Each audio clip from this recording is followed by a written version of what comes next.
dalawang site yung pinuntahan ni Pangulong Bongbong Marcos. Una nga doon sa may Pasay City, yung isa doon sa mga pumping station sa Pasay City, at pangalawa nga dito sa Redemptorist Water Channel. No? In-inspection niya rin yung sinasagawang clearing operation. No? Ayon nga kay PBBM, isa rin daw sa factor kung bakit mas marami or nag-overflow yung mga basura dito sa Baclaran ay dahil sa amount ng ulan na pumuhos over the weekend, no?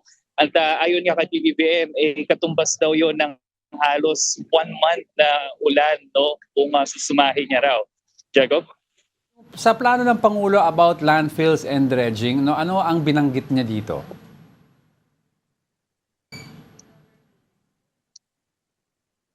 Yes, Jaco.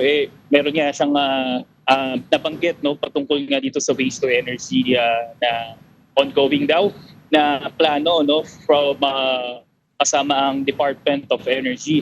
At ayon nga kay PBBM, puno na raw daw kasi yung mga landfill. So in order daw na para hindi mag-overflow din yung mga landfills sa ating bansa, mas maganda nga raw na isipan na rin itong paraan para mas mapakinabangan pa yung mga basura na nakukuha dito at hindi na matampak pa sa ibang lugar. Alright, kasi si Attorney Claire also mentioned this sa public. Ano naman ang sinabi ni PBBM about yung role ng mga kababayan natin o yung public in general sa pag-solve ng garbage problem? Kasi very evident na yun, nangyari dyan sa Redemptorist. Yes, Jaco, hinihikayat niya nga ang publiko na mas maging responsable sa pagtatapon ng kanilang mga basura, no. Gaya na nga lang dito sa Parañaque, no. Actually, yung mga basura kasi mga nandito, kung mapapansin nga natin, parang halos ilang taon na or ilang buwan na rin yung mga nakatambak, no. Hindi raw yan bago, no? Hindi lang daw yan bagong mga basura.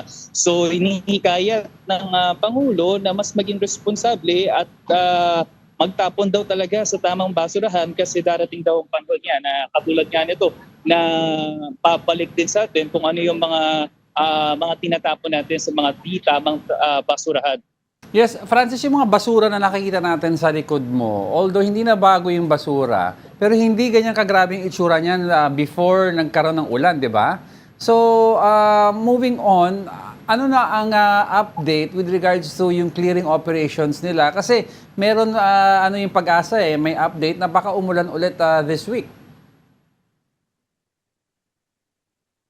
Yes, Jago, ngayon yan, medyo masama ang panahon at talagang pabugso-bugso ang pag-uulan. Pero ito, patuloy pa rin ang LGU ng Parañaque dito sa itong sentro, yung mga member ng sentro, patuloy pa rin yung ginagawa nilang paghahakot ng mga basura at ganoon din yung mga miyembro ng TUPAD, no, at MMDA at tuloy-tuloy, Diego, at actually nakita na rin naman tayo ng improvement dahil from Monday tapos nung Tuesday halos hindi natin makita yung tubig nitong creek, pero ngayon nakikita naman natin ngayon na mayroon ng portion ng tubig o katubigan na nakikita natin at halos nakikita na rin natin yung mga basura halos tuminipis na rin.